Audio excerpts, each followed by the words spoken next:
Bienvenidos a una nueva entrega de Crónicas de Wilson. Hoy día nos acompaña nuevamente el cientista político, politólogo Francisco Díaz Candia, que hace casi un año, exactamente 11 meses y algunos días, en este mismo canal hablaba de la doctrina Monroe de Donald Trump y bueno, y de J.D. Vance también como dupla en el fondo. Y me dio mucha gracia porque hoy día con todo lo que ha pasado con la captura de Maduro, están todos hablando de la doctrina Monroe, pero Francisco lo dijo hace un año atrás, así que lo hemos invitado de nuevo a este canal para hablar de este tema porque han pasado varias cosas. Francisco, ¿cómo estás? Bien, gracias, muchas gracias, gracias por tenerme. Sí, han pasado como un par de cosas, la verdad, una que otra cosa. Y honestamente, yo me acuerdo que hablamos un poco de la doctrina Monroe, pero no me acuerdo, créeme que no me acuerdo exactamente cuál fue mi predicción profética o qué fue lo que profetizamos en ese momento, pero parece que me pasa, no sé si te pasa a ti, que muchas veces como que la gente dice literalmente lo que va a hacer, actores políticos, no solamente en Chile, sino que en el mundo, dicen literalmente lo que van a hacer o lo que quieren hacer y después la gente se sorprende por lo que hacen, como siendo que está, probablemente declaran hace mucho tiempo cuáles son sus planes, cuáles son sus intenciones, y pareciese que a veces la academia y en el mundo de los tomadores de decisiones prácticos se tienden a sorprender, uno nunca sabe si es porque no leyeron lo que decía un personaje como en este caso Donald Trump o su entorno, así que han sido bien curiosas esta semana como todas las impresiones que han habido, por lo menos para mí. Así es. Oye, Pancho, y ya entrando así como en materia, te quería preguntar primero qué es como un poco lo que más se ha hablado, por lo menos acá en Chile, bueno, también en el mundo, digamos, sobre la legalidad y la legitimidad de la detención de Maduro. Cuéntanos un poco cuál es tu postura al respecto, porque hay un debate ahí bien interesante, si se debió haber hecho, si es que no se debió haber hecho, hay gente que habla del derecho internacional, otra gente que dice que el derecho internacional no existe. Entonces, cuéntanos un poco cuál es tu postura al respecto. Mira, dos notas. En respecto al derecho internacional, no me quiero meter en el debate propiamente tal de los abogados, porque yo no lo soy, tú tampoco, y me da la impresión que buena parte de la gente que nos escucha tampoco es abogada, entonces quizás no es tan pertinente, pero sí me quiero meter en la filosofía institucional que hay detrás. Creo que no recuerdo si a la exministra o subsecretaria Astroza le preguntaban por Twitter hace como un par de semanas, o si era otra persona de ese equipo, que fue el primer equipo de relaciones exteriores que tuvo el presidente Boric, que se fue. No recuerdo si a ella le decían, alguien le observaba a un estudiante que el derecho internacional no existe.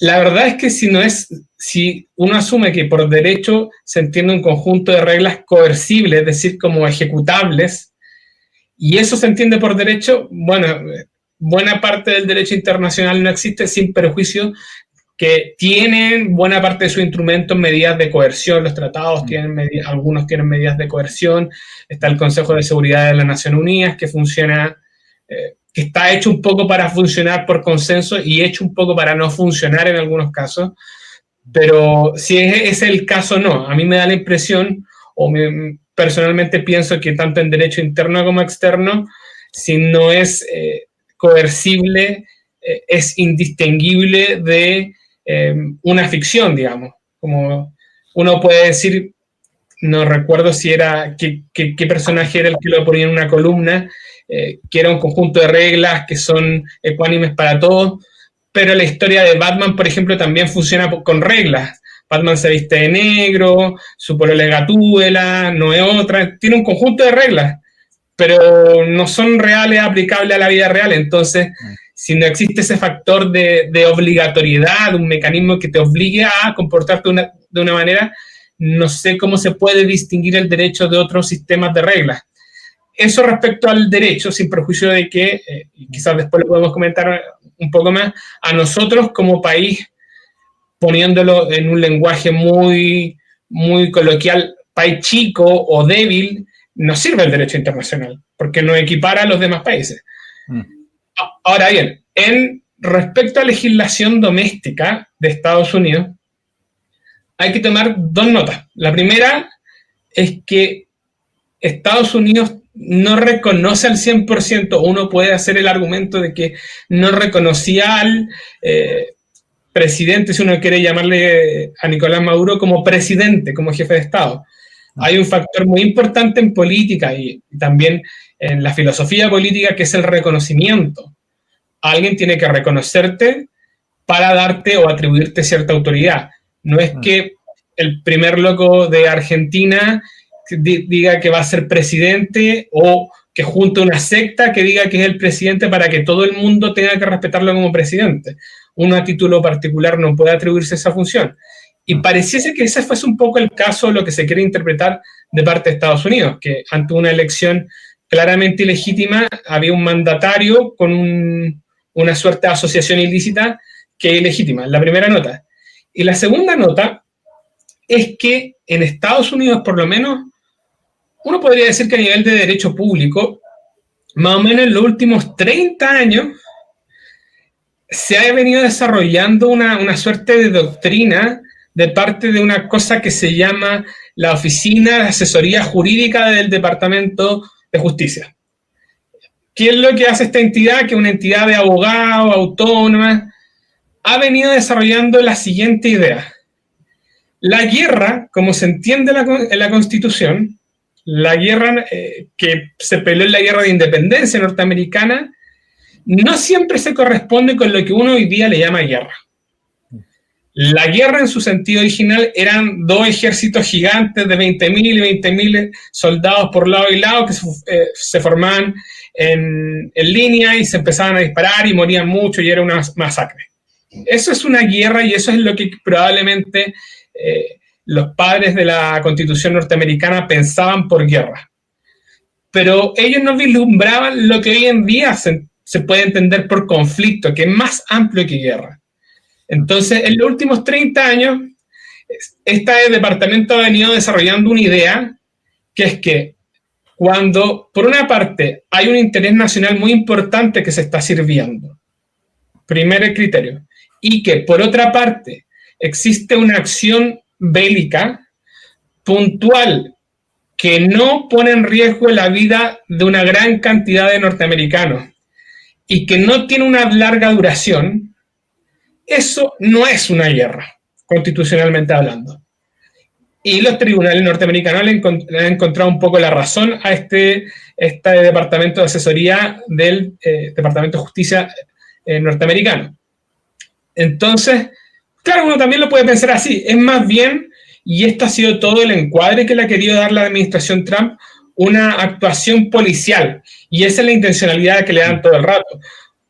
Sabemos que los Delta Force contribuyen, no tenemos claro al 100% todavía, a la captura de Maduro, pero todas las fotos donde tú ves a Maduro los ves con gente de la DEA, o sea, los ves con policías.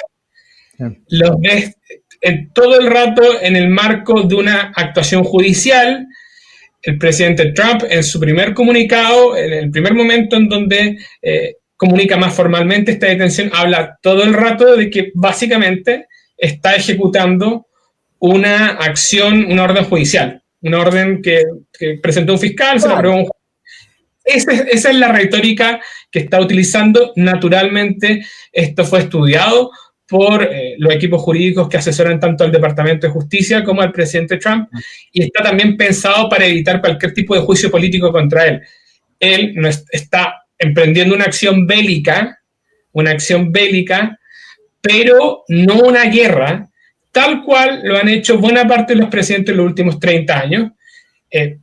Por ejemplo, los bombardeos que hizo Obama en Libia, los precedentes que habían antes, y aquí es donde me da un poco de no sé si risa es la palabra, pero es curioso que mucha gente que se autodeclare como experta en temas internacionales diga que esto sienta un precedente cuando a el dictador Noriega en Panamá, básicamente 30 años antes, no 30 años, no, más de 30 años, como 35 años antes cerca. le había pasado lo mismo, digamos. O sea, Estados Unidos mandó un cuerpo militar a arrestarlo. La diferencia es que el cuerpo era más grande y se quedó ocupando el país, porque es un país más chico. Pero el presidente ya estaba hace harto rato.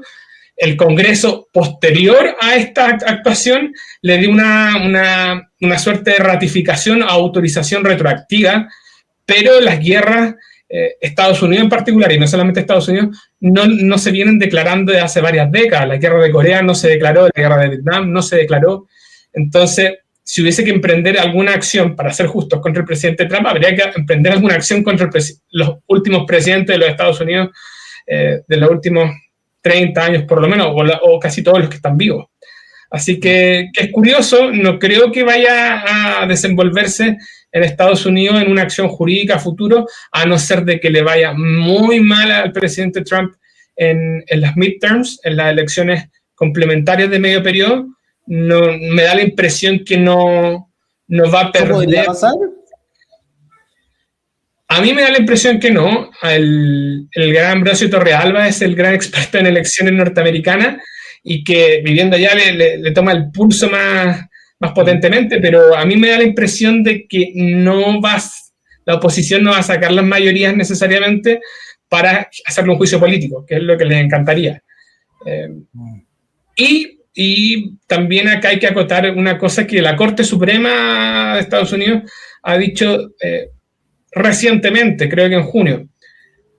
El presidente de los Estados Unidos no tiene responsabilidad jurídica, tiene responsabilidad política. Entonces, básicamente, ¿qué ha dicho la Corte Suprema de Estados Unidos? En el Poder Judicial nosotros no nos vamos a meter con lo que haga Trump. Sí, el Congreso puede hacerle un juicio político, pero que no es de carácter penal, no es para meterlo preso tampoco. Entonces, en ese sentido tienes como las manos mucho más móviles que en su periodo anterior, creo yo.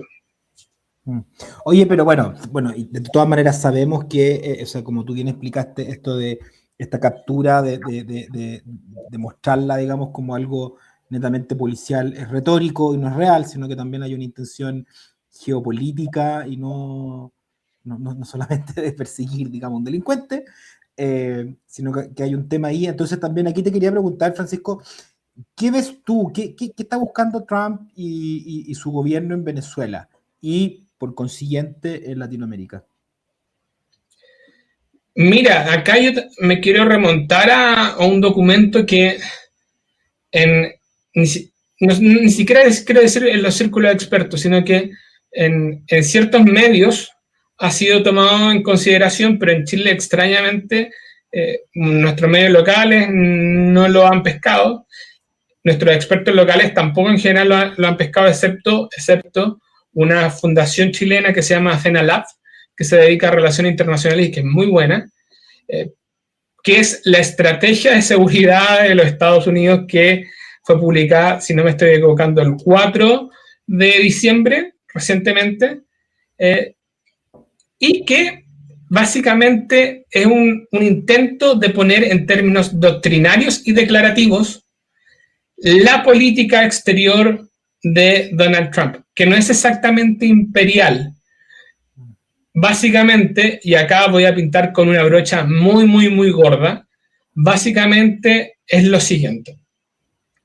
Estados Unidos se va a preocupar en adelante no de una suerte de bien universal, de un bien de todo el mundo, no va a tomar una posición de policía de todo el mundo, contrario a lo que algunos con las recientes actuaciones han estado analizando. Lo que va a hacer Estados Unidos es establecer sus intereses y actuar en primera medida en base a aquellos intereses que son en última instancia económicos, también de defensa de otras superpotencias, pero para ponerlo en términos simples, no se va a ir a pelear guerras por el bien de la tribu perdida en lo más profundo del Medio Oeste, de Arabia, digamos. No va a ser su posición en adelante. ¿Y qué hace para un poco aterrizar esta doctrina? Va haciendo un análisis por macro región del mundo.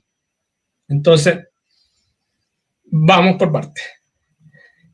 En lo que llama hemisferio occidental, que se refiere básicamente a América del Norte, Centro y Sur, quiere hacer un corolario, y que lo podemos hablar en un ratito porque merece quizá un tópico aparte, una nueva versión de la doctrina Monroe, es decir, establecer una suerte de orden, que no hay el vecindario no sea un gallinero constante como podría ser el Medio Oriente, como podríamos hacer esa analogía, no quiere eso para América en general, y que no esté permeado fuertemente por intereses de potencias que son de afuera de este hemisferio. Para Europa, O sea, como en resumidas cuentas, Francisco, es como que volvimos formalmente a hacer el patio trasero. Destacaría la palabra formalmente. En este lenguaje como, y creo que la última vez que hablamos, el año pasado, un país, creo que lo conversamos, un país chico siempre el patio trasero de un país grande. Exactamente. Lo que no es malo, y después quiero quizás contar un poco la génesis de la doctrina Monroe, pero eso para América del Norte, Centro y Sur, eso va de Groenlandia a Tierra del Fuego. Europa es un aliado histórico, pero en estos momentos está siendo un poco inestable. ¿Por qué? Porque debido a su poca inversión, sus propios problemas de confianza, como diría el presidente Trump, sus problemas de autoestima, ha sobrereaccionado a Rusia. Ese es como el gran titular de Europa. Sobre Rusia, nada. Pasemos a lo siguiente.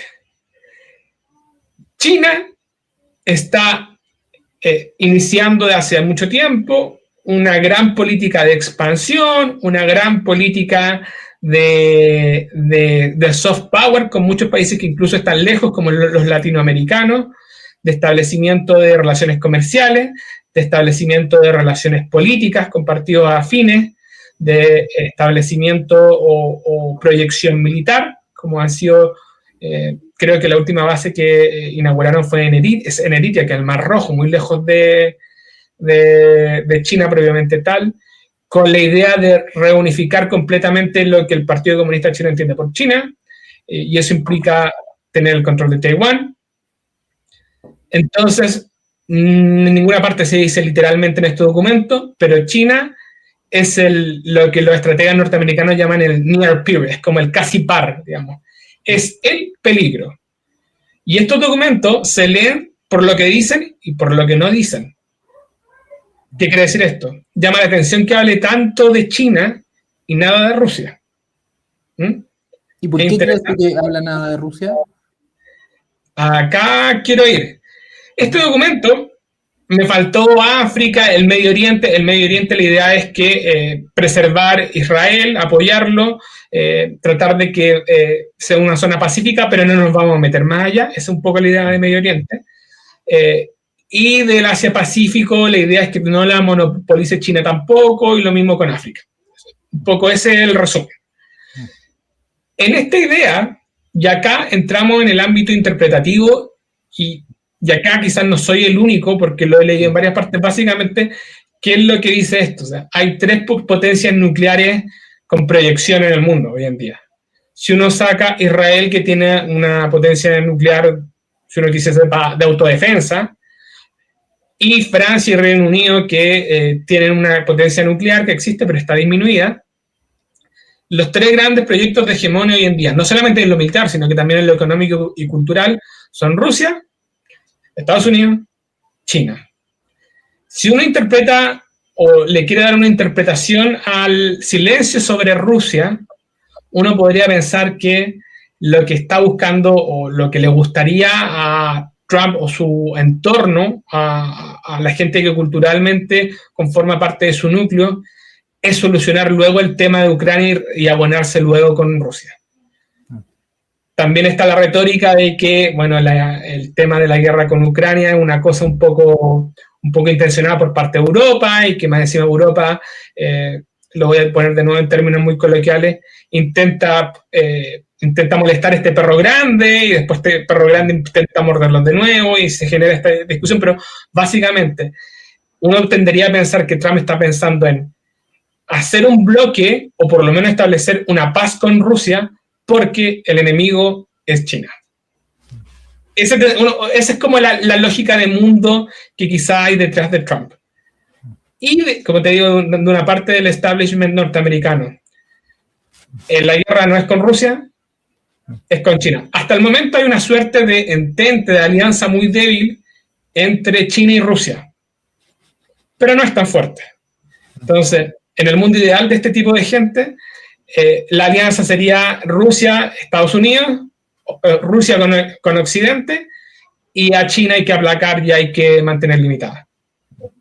Que no tiene, por lo menos culturalmente, también tiene cierto sentido. Si uno se pone a pensar, Rusia es un país asiático, culturalmente diferente, sí, pero es cristiano. Sí. Es más cercano a nosotros que a los chinos. Sí, totalmente. Que a los indios.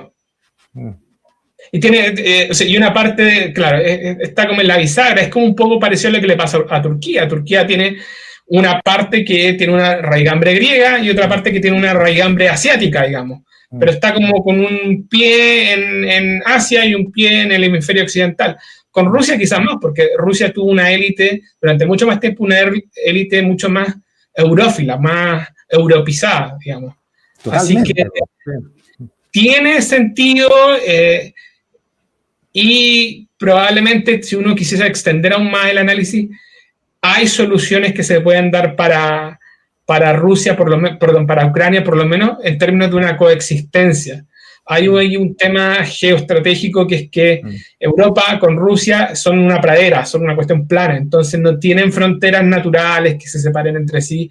Entonces, lo que se hizo en la Guerra Fría, no digo que sea un gran modelo, pero, por ejemplo, Austria tuvo que ser declarado país neutral, digamos. ¿Es lo mejor? No, pero hay condiciones de posibilidad para cierto equilibrio en la Eurasia, por así decirlo. Perfecto. Oye, Pancho, ¿y cómo? A ver, volvamos de nuevo porque son hartos los temas, pero volviendo ahora a Venezuela. ¿Qué crees tú que va a pasar en Venezuela finalmente? O sea, como que lo que pareciera que está como perfilando es que va a seguir el chavismo de alguna manera, o no sé si el chavismo, pero la estructura de poder chavista, en el fondo como la burocracia chavista, por así decirlo, como de alguna manera, como no sé si gobierno títere de los Estados Unidos, pero gobierno muy funcional a los intereses de Estados Unidos, sobre todo con la administración del petróleo. Eso es pensando como a corto plazo, porque también escuché en algún lado que esto tenía que ver en el fondo con que no es llegar y sacar a toda esta burocracia que lleva más de 20 años en el poder y cambiarla por María Corina Machado y sus boys, que no tienen esa estructura, digamos. Es un poco lo que hablamos acá en Chile, o sea, oye, hay que llenar los puestos, digamos, de la burocracia estatal y con los que saben hacerlo, digamos, para bien o mal, no llegar y cambiarlo. Y por otro lado, ¿cómo se llama? Quizás como que quieran hacerlo como para siempre. Entonces, ¿cuál dirías tú que es como lo que está pasando hoy día en Estados Unidos? ¿Cuál es la estrategia? Si esto es temporal o se va a mantener por un tiempo. ¿Cómo lo ves tú? Ya, mira, respondiendo a tu pregunta, pero ligándolo un poco con lo anterior, que a mí me da la impresión que no se tiene cierta claridad en el debate público, sobre todo en Chile, que nos gusta debatir como en la medida de la contingencia. ¿Qué es lo que busca Estados Unidos? Busca, primero que todo, tiene un interés comercial, y eso es evidente. Pero este interés comercial tiene que ver, sí, con mejorar la inversión, con capitales norteamericanos, ganar plata con eso, porque todo el mundo político norteamericano, con todas las presidencias, no solamente con Trump, depende de su clase comercial, de su clase empresarial, mucho más que quizás en otras democracias. ¿Eso es así? Perfecto. Yo creo que cualquier persona que haya estado atento a las noticias esta semana lo tiene más o menos claro. Pero ojo, no necesariamente el interés comercial está siendo visto como desde de un punto de vista de profit, de ganancia, sino que también desde un punto de vista estratégico. creo que lo más importante para los Estados Unidos es negarle recursos a las otras potencias o a los otros hegemones. Es decir, negarle recursos a China y negarle recursos a Rusia. Ojo, tiene que ver con los recursos, sí, pero no es exactamente lo mismo de que solamente se haga todo este ejercicio por que unos empresarios ganen plata. ¿Van a ganar plata? Sí. Pero es un poco, para que la gente me entienda, los que le encanta el Age of Empire, es como cuando uno le ponía al enemigo una torre en el oro. Después de repente llevaba a sus aldeanos para poner una minita al lado y que saquen oro, pero lo importante es negarle el oro al otro. Eso es como lo clave, negarle ese tipo de recursos, negar un recurso logístico y político también, porque hay que reconocer, y esto está ampliamente documentado, Venezuela era un hub logístico de red de informantes, de espionaje, un hub económico también para China, para Irán, sí. Y para Rusia también, ¿o no? Sí, para los tres. ¿Y Cuba? Y para Cuba, evidentemente, nunca Cuba había reconocido tan formalmente que tenía a personal desplegado en Venezuela, hasta esta semana cuando le hicieron un homenaje a todos sus mártires que habían muerto defendiendo a Maduro. Entonces, reconocieron que había personal en activo de las Fuerzas Armadas cubanas desplegado en Venezuela. Y además también, Francisco, otra cosa que también es un poco menor, pero tampoco mucho menos, que tiene que ver con que también Venezuela, y aquí probablemente quizás se destape, no lo sé, también estaba financiando hace mucho tiempo a distintas como partidos políticos, figuras políticas, desde en España hasta, digamos, Latinoamérica. Y que probablemente eran muchas de ellas o todas contrarias también a los intereses de Estados Unidos y de Israel también. Es un factor desestabilizador, ciertamente, y yo me atrevería a decir que no solamente de Iberoamérica. A mí me llama mucho la atención la izquierda dura europea, cómo se alinea tanto con Maduro. Uno podría pensar en Jean-Luc Mélenchon.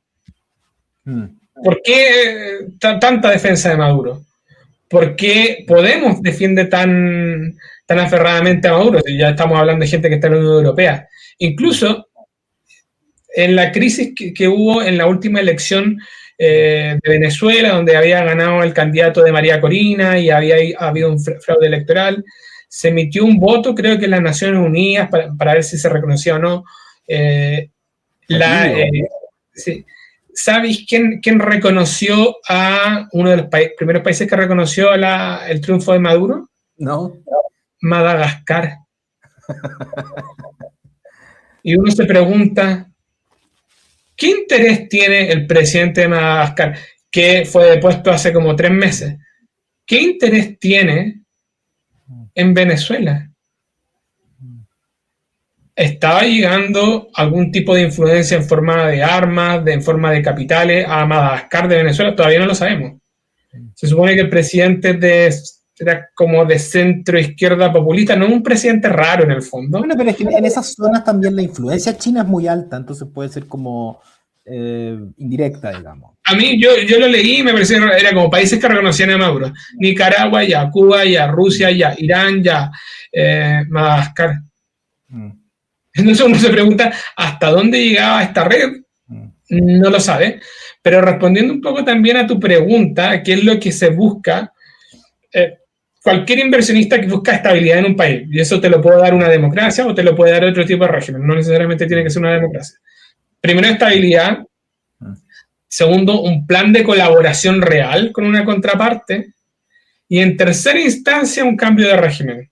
Y creo que también han sido muy honestos en ello las autoridades norteamericanas, y se agradece por lo menos la honestidad. Es como, creo que entre eso y decir que, o haber dicho hipotéticamente que Maduro tenía armas de destrucción masiva para invadir el país, creo que hay un avance en términos de honestidad. Y eso nadie lo puede negar. Y también creo que ha habido un aprendizaje respecto a las capacidades de Estados Unidos.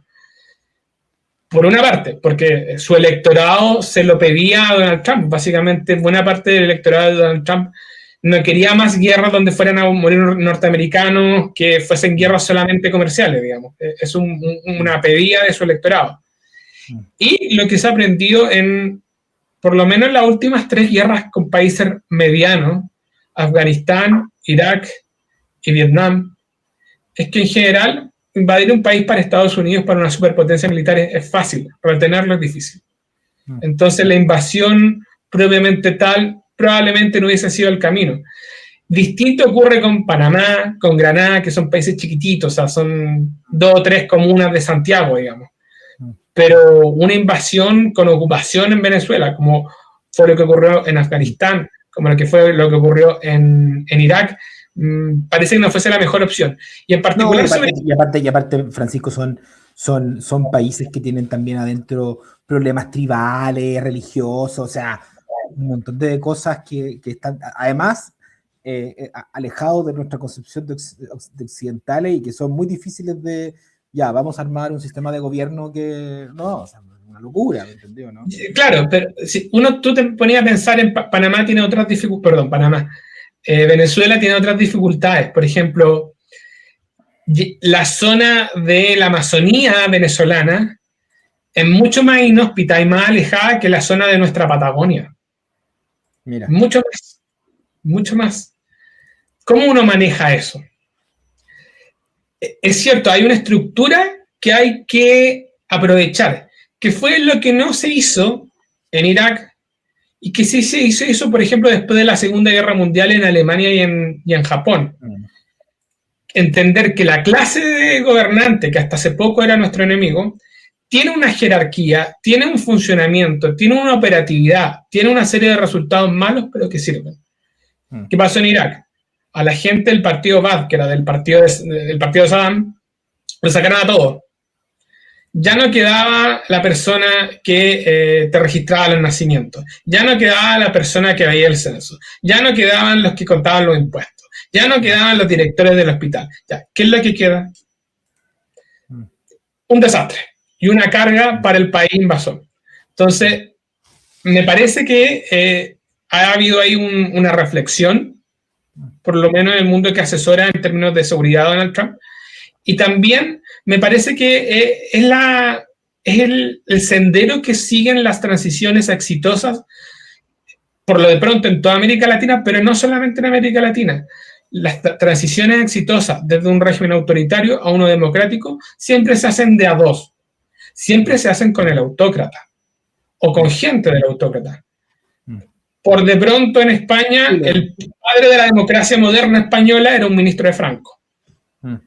Acá, y yo creo que esta conversación la han tenido varias personas, acá evidentemente habían senadores designados, había una Corte Suprema designada, había un general que se mantuvo en el poder en el caso chileno, y eso fue por muchos años, cuando ya habían asumido las autoridades democráticamente electas. Entonces, siempre las buenas transiciones en Latinoamérica son de a dos, siempre hay que renunciar, y hay que ser muy, muy educado en esto, pero siempre hay un grado de renuncia a cierto nivel de justicia que se pretende, digamos, también. Y yo creo que ahí, por ejemplo, Sudáfrica en su momento dio un gran ejemplo con la comisión que armaron en el Superior de Transición y que fue ejemplo para otras comisiones en el resto del mundo, en donde se reemplazaba el tribunal por una comisión de verdad o reconciliación con distintos nombres en distintos países. Probablemente eso sí va a ser parte del entramado que uno puede ver en Venezuela, pero como en toda situación de cambio hay cierto grado de, ¿cómo decirlo?, cierto grado de incertidumbre, como un poco lo que nos pasaba a nosotros en el periodo de las convenciones constituyentes, sobre todo la primera. Uno está en una situación donde no sabe qué va a pasar. Y ahí también va a quedar en testeo como el nivel de control que pueda tener el gobierno norteamericano para con el venezolano. ¿Qué pasa si están en una relación muy buena, pero de la noche a la mañana hay una protesta en Venezuela? Y se sale a reprimir a los protestantes. ¿Qué posición va a tomar Estados Unidos en ese caso? Con el gobierno con el cual ya se está entendiendo. Eso podría ser interesante y podría ser una dificultad también. Oye, Francisco, y ahora yendo a otro tema, pero dentro de lo mismo, y que tiene que ver más como con la estrategia de seguridad de Estados Unidos. ¿Qué rol juega Groenlandia en este tema, que es algo que Trump ahora, hace unos días, después de lo de Venezuela, dijo que, no es que dijo que ahora iba por Groenlandia, pero un poco lo dio a entender en su estilo? ¿Qué hay en Groenlandia? ¿Por qué es importante Groenlandia? ¿Qué se espera ahí? Y de su primer periodo yo creo que anda con el tema de Groenlandia, ¿eh? Sí, pues sí, de hecho la vez pasada también hablamos sobre el tema de Groenlandia. Groenlandia como que venía con la gestión de él, y yo creo que a estas alturas también es un poco parte del sector de derecha de Estados Unidos el tema o la reivindicación de Groenlandia. La verdad es que Groenlandia, bueno, una isla muy grande en el noreste de Canadá, pero que no es de Canadá, es de Dinamarca, con mucha autonomía. Groenlandia, más o menos por lo que la he seguido, que no es tan poco, no, los groenlandeses tienen que ser 60.000 o 70.000 en un territorio que tiene más o menos la misma superficie que México. Entonces, no son muy aficionados de los daneses. No se sienten, y por eso se entienden como un país dentro de una suerte de Reino Unido en Dinamarca, junto con las Islas Faroe, que son otro territorio que se siente un país que está unido a este Reino Unido de Dinamarca, pero no se sienten daneses. Les conviene tener esa relación con la Unión Europea, tienen algunos derechos de los europeos, tienen una relación también de mucho subsidio con Dinamarca, pero Dinamarca no tiene las capacidades para hacerse cargo de una superficie como la de México. Esa es la verdad de las cosas. La mayoría de los países europeos de la OTAN no cumplían el 2% del PIB, que es lo que les pedía la OTAN como para ser miembro, y que es lo que reivindica Trump. Ahora creo que Trump les dijo que tenían que gastar un 5% del PIB. Pero si tú te fijas, no sé si todavía habrán globos terráqueos en las casas hoy en día, yo creo que cada día menos, pero si tú te metes un globo terráqueo y te pones un alfiler en Groenlandia, te vas a dar cuenta que es la ruta más corta entre Estados Unidos y Rusia. La más cortita. Así es. Y no solamente la más cortita, está rodeado de un conjunto de países que tienen algún rol o de actoría en la zona. Está Svalbard, que es una isla que, si uno la mira en el mapa, está muy cerca de Groenlandia, que es una isla, si no me está fallando la memoria, que es de Noruega, pero que tiene cierta neutralidad, pero es llegar y poner una base ahí. Está Islandia, y al oeste de Groenlandia está el casquete polar, que en realidad cada día está más derretido. Está toda la ruta del norte de Canadá. Yo cuando chico siempre me preguntaba por qué en el siglo XIX se decía que era tan importante, bueno, el Cabo de Horno, el Canal de Magallanes, y por el norte también hay una ruta. El problema es que esa ruta pasa buena parte del año, yo cuando chico no lo sabía, pasa buena parte del año congelada. Entonces era inutilizable hasta hace poco, pero cada día aumentan más, cada año con el cambio climático aumenta más el periodo de tiempo en que hay un deshielo que permite que por lo menos algunos rompehielos puedan hacer la ruta por los canales del norte de Canadá. Entonces, si en algún momento, en el futuro mediano, logra constituirse en una ruta comercial importante. Exacto, muchas gracias, muchas gracias. ¿Qué tal? ¿Qué tal? Ahí anduvo. Ahí sí, estamos. La tecnología llegó a Crónica. Ahí oye, pero Greenland, sí. Mira, ahí Islandia durante mucho tiempo tuvo una base norteamericana. Creo que dejó de funcionar para la guerra de Irak porque ya como que había que meter a los militares en otra parte, ya no estaban los nazis amenazando Islandia. Entonces, Islandia de hecho no tiene fuerzas armadas, tiene una guardia costera y policía. Como para que vayamos entendiendo. Pero Islandia también tiene básicamente una guardia costera que, si no me estoy equivocando, hace unos 10 o 15 años pasó también al gobierno autonómico de Groenlandia. Tiene un destacamento del ejército danés, pero que no se condice con un país, como te decía, con la superficie de México, y tiene una base norteamericana. Esto es lo que le critican mucho a Trump. O sea, Groenlandia ya tiene fuerzas armadas norteamericanas, y mucha gente, sobre todo en Europa, no entiende la obsesión de Trump con Groenlandia. Pensemos que los europeos tampoco hoy en día tienen una noción, mucha gente en Europa, no tiene una noción tan como la de nosotros de soberanía. Piensa que la Unión Europea no hay fronteras, entonces, y la Unión Europea en sí ha tomado buena parte de las atribuciones soberanas de los países, entonces, en ese plan, mucha gente no entiende el tema de Donald Trump con Groenlandia, y a mí me da la impresión que lo que a él políticamente le acomoda, y quizás también le acomoda a la gente de Groenlandia, es un Estado libre asociado. Yo creo que eso lo alcanzamos a hablar la última vez, pero ¿cuál es la idea? Hay países que son tan chicos, tan chicos, que no les sale a cuenta tener algunas atribuciones estatales porque son muy chicos con relación a otro país grande que las podría proveer. Por ejemplo, Mónaco y Francia. Mónaco tiene 30.000 habitantes, pero es básicamente como un sector de Reñaca en una ciudad más grande, digamos. Es un país soberano, sí, pero ¿para qué va a tener un ejército? No tendría ninguna posibilidad de defenderse de Francia y está totalmente integrado con Francia. Entonces, tienen un tratado con Francia y Francia defiende a Mónaco. Y lo mismo pasa con Liechtenstein y Suiza, y hay varias islas que son independientes en el Pacífico que tienen este arreglo con Estados Unidos quizá un poco más formal. Entonces, por ejemplo, Micronesia, que tiene también una cantidad, al lado de Estados Unidos, una cantidad risible de gente, lo que hacen es que tienen un tratado con Estados Unidos, le permiten a Estados Unidos manejar buena parte de sus relaciones exteriores, le dan la atribución de manejar su defensa, Estados Unidos defiende a Micronesia, y a cambio los dejan usar sus bases, su espacio, como que es como si Estados Unidos fuese soberano militarmente en Micronesia. Entonces, me da la impresión que por ahí va quiere tener un mayor grado de seguridad y de manejo en Groenlandia la administración Trump, o eso es lo que le gustaría. Y ese sería como el esquema. Groenlandia, tarde o temprano, me da la impresión que se va a independizar. Si no lo ha hecho todavía, es por una cuestión más que nada económica. Pero si se llegase a independizar, hay que ver también que no vengan otros postores a establecer quizá una propuesta de libre asociación. Dígase Rusia, dígase China.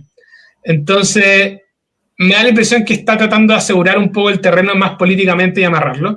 Y lo que es interesante también es que los tratados de libre asociación no necesariamente tienen que ser con un solo país. Entonces, podría ser Groenlandia un país independiente y tener un tratado de libre asociación con Dinamarca y otro con Estados Unidos. Me da la impresión que por ahí va la cosa.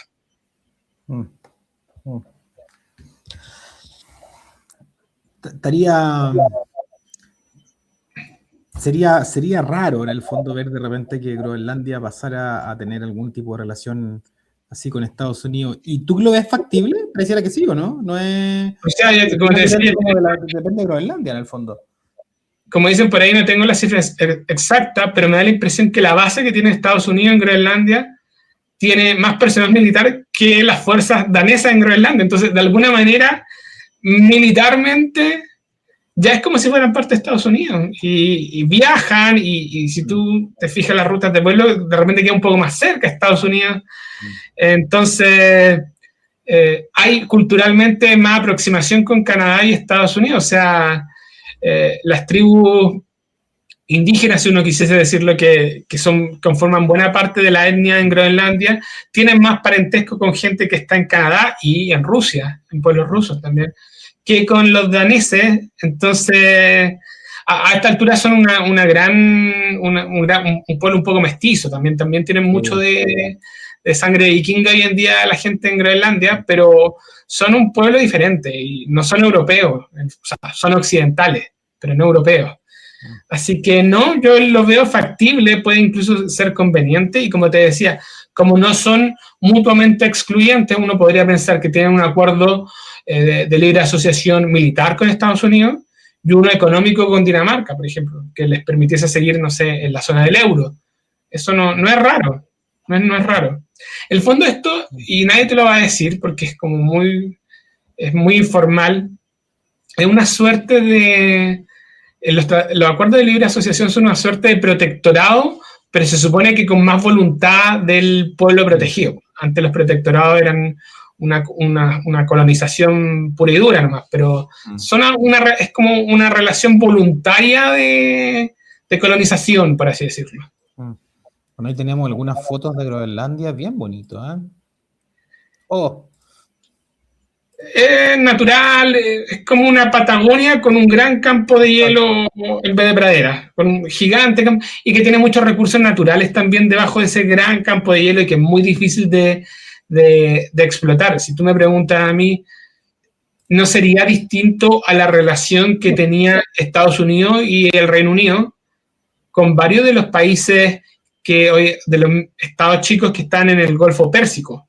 Como Kuwait o Bahrein o los Emiratos Árabes o Qatar, fueron durante mucho tiempo un protectorado, quizás mucho más directivo, sin tanto consentimiento de los protegidos, pero en donde estaba este gran país que les realizaba las inversiones, que echó a mandarle a la industria petrolera, o sea, se hicieron cosas que estos países por cuenta propia no hubiesen podido hacer solos.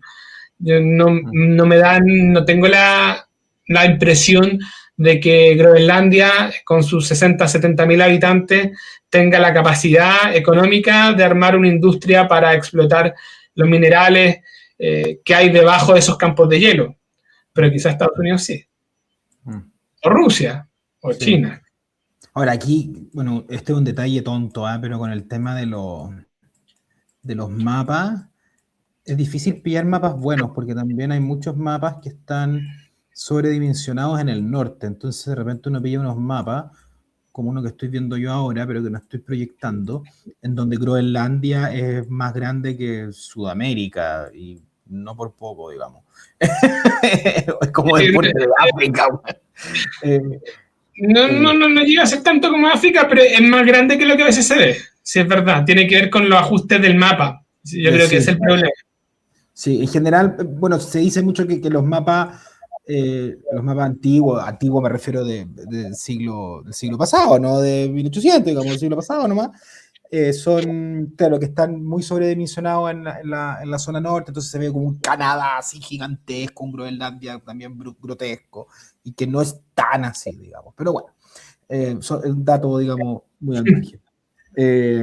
Oye, y para finalizar, Pancho, hay una cosa que de esto que es la más interesante, o sea, no la más importante, es cómo nos integramos nosotros, Chile, al juego de los grandes poderes. Y aquí te quería hacer como una pregunta así como bien directa, porque, a ver, como la nueva derecha occidental, por así decirlo, Milei, Bolsonaro, la gente de Vox, quizás, etcétera. Y aquí no estoy metiendo a Orbán, digamos, en la ecuación, ni a Le Pen, sino que en el fondo como esa otra, digamos que no sé si es la que está Cast, hay que ver, está muy cuadrada con los intereses de Estados Unidos y también con los intereses de Israel, así como cuadrada, así como casi fanáticamente.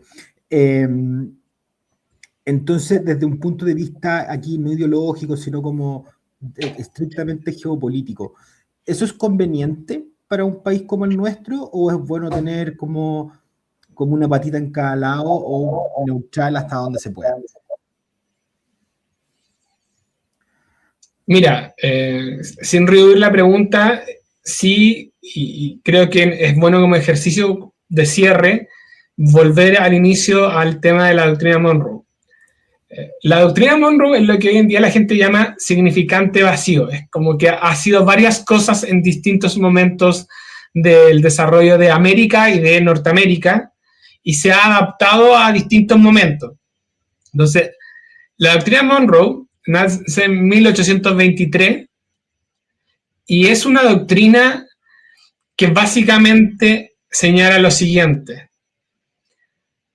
Hay muchos territorios independientes, entre otros Estados Unidos, buena parte de los americanos, hay territorios que siguen dependiendo de Europa. Dado ese status quo, el territorio americano no sigue abierto a la colonización europea, básicamente. No está abierto a la colonización. ¿Pero a pito de qué? En 1823 ya se había derrotado a Napoleón en su segunda vida, les habían restaurado varias monarquías en Europa, entre otras la española, también la francesa. Se estaban juntando en una cosa que se llamaba la Santa Alianza. La idea era retomar buena parte de América, y lo que llama la atención es que Estados Unidos tenía cero capacidad, pero cero capacidad para tocar vela en ese entierro. O sea, de verdad no tenía ejército, tenía todavía una milicia, una escuadra muy limitada, estaba muy aislado, no era un perro grande hoy en día, no era una potencia. Había comprado hace poco la Luisiana, que no es solamente el estado, sino que la parte del medio de Estados Unidos, que era más o menos como la Patagonia, era un gran peladero de pradera muy rica, muy fértil, pero que lo habían comprado casi de casualidad. Seguían siendo un poco más que, ya no eran las 13 colonias, habían quizá un par de estados más, pero no tenía ninguna capacidad para asegurar que los europeos no volviesen a atacar ningún territorio americano que ya fuese independiente. Entonces, ¿qué era esto de la doctrina Monroe? La doctrina Monroe era adherir a Gran Bretaña. Eso era. La doctrina Monroe era un país chico, un patio trasero. Estados Unidos seguía siendo, aunque independiente, el patio trasero de Gran Bretaña, de una potencia grande. Pero su estrategia de alianza, dado esa simetría, consistió en eso. Porque era el escenario que más le convenía a sus intereses.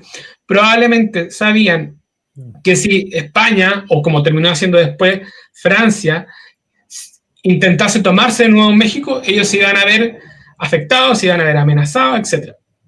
Entonces, la actitud que tomaron fue básicamente una actitud de alianza. Eso fue originalmente la doctrina de Monroe. Y que parece que es lo más normal. O sea, no hay nada malo, creo yo, en que un estado chico se asocie en distintos grados con un estado grande. Le competirá, en la medida de lo posible, el ver qué atribuciones tiene en el marco de esa relación que es asimétrica y qué recursos tiene para hacer que esa relación sea menos asimétrica. El derecho internacional, sobre todo el público, nos ayuda harto a eso, nos ayuda a tener una relación más simétrica con los países grandes, pero no lo cubre todo. Entonces, si tú me preguntas a mí, el tema de la alianza y reconocer que estamos por una determinación geográfica en el área de influencia de Estados Unidos, eso no lo podemos cambiar, no hay manera de cambiarlo. Me parece que es lo realista, sin perjuicio de que sigamos siendo un país soberano y que tengamos que tener para nuestro desarrollo que negociar, por ejemplo, seguir comerciando con China, seguir comerciando con Rusia. No tenemos tanto comercio, pero seguir abriéndonos a nuevos mercados, eso es clave para países como el nuestro, y también articularnos con el resto del continente. O sea, el tema del corredor bioceánico que tiene salida por Chile, tiene como horizonte Asia, evidentemente, y el Indo-Pacífico. No se puede pretender de eso, y tampoco parece razonable que el hegemón quiera establecer grandes restricciones económicas en tal sentido. Entonces, hay una alianza que es evidente, que es casi insoslayable, que Trump la desea, o me da la impresión que la desea, pero también hay que no caer en un dogmatismo, quizás sí en una doctrina, en una posición, pero en un dogmatismo respecto a esa alianza, que no quiere decir que hayan otras alianzas que estén en evaluación, no quiere decir que el día de mañana vamos a aliarnos principalmente con China, no está en las posibilidades, pero tienen que tener espacios de flexibilidad pensando en las necesidades de cada país. Y parece que casi ya tomó una decisión al respecto, parece que se va a cuadrar fuerte con con Estados Unidos, ¿no? Pero pregunta, sin ser fana, ¿en algún momento Boric no estuvo cuadrado en Estados Unidos? No, puede ser, sí, puede ser. Cuando por lo menos de los presidentes de democracia, creo que no hay ninguno que no haya estado cuadrado en Estados Unidos. El Sí, que se descuadró fue Pinochet en la parte final de su gobierno. Sí, yo lo claramente digo más por algunas cosas que han salido ahí, por ejemplo, no me acuerdo el nombre, lo voy a tratar en el programa que voy a grabar el domingo, lunes, pero un asesor que un cabro chico, digamos, 30 años, que argentino-israelí, que trabajó con Silver de la democracia cristiana, que parece que es apruebista, o sea, era partidario del apruebo, y que está súper instalado como asesor internacional, y que pareciera ser que está metido ahí, digamos, porque está como ligado, digamos, a los intereses de Israel, que es una cosa muy extraña, y también hay mucho ruido hoy día, que me estaban avisando ahora, que, por ejemplo, a que estaba sonando la hermana de Monseñor Chomalí como ministra de Salud, también la quieren bajar porque en algún momento apoyó a Israel, o sea, perdón, a Palestina. Entonces, también pareciera que desde ese punto de vista el próximo gobierno está teniendo como una postura súper clara y que a mí me llama mucho la atención. Pensé que no iba a ser así y me preocupa. A ver, Estados Unidos tiene, porque hay que analizar un poco la posición de Estados Unidos también. Estados Unidos tiene una posición de apoyo histórica a Israel, junto con otras potencias occidentales. Esto tiene que ver también porque participó en su génesis con otras potencias occidentales. También en la creación del Estado de Israel. Entonces, igual el Estado de Israel es una empresa occidental. Había un movimiento sionista, que es un movimiento nacionalista, conforme, fue llevado a cabo planificadamente por esta fuerza política, sí, pero también no solamente con el beneplácito, sino que con la intencionalidad de darle una patria a la etnia judía o el pueblo judío, dependiendo de cómo, y que tiene asidero, digamos, en la zona, digamos. Ahí no hay discusión al respecto. Entonces, naturalmente, la pertenencia al bloque hemisférico occidental implica sí o sí algún tipo de apoyo propiamente tal a Israel. Yo lo que aprovecharía de hacer es ver qué tipo de beneficios o intereses comunes podemos tener con Israel, dado que eso es lo que se me viene a la cabeza, ver qué tipo de alianzas, por ejemplo, para desarrollo de tecnologías que nos interesan a ambos, desalinización, sobre todo en el norte. No, eso está perfecto, Francisco, pero en el fondo que te chanten a un cabro como chantaron al Salas Cantor también, para que andamos con cuestiones, así como, oye, tenéis que poner este gallo acá. No.